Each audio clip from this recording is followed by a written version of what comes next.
বাংলার মাননীয় মুখ্যমন্ত্রী মমতা ব্যানার্জির বাংলায় সর্বধর্মের মানুষ বাংলার এই উৎসব, দোল উৎসব, হোলি উৎসব পালন করছে শান্তিপূর্ণভাবে।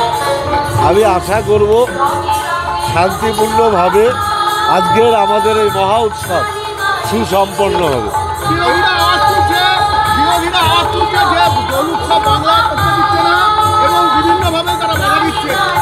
বিরোধীরা টিভির পর্দায় আছে, মাঠে ময়দানে নেই। একজন কেউ দেখবেন না বাঙালির এই উৎসব পালন করতে মাঠে আছে, মানুষের সাথে আছে, কোনো বিরোধী কেউ নেই। আবার বসন্ত উৎসবে অমরাবতী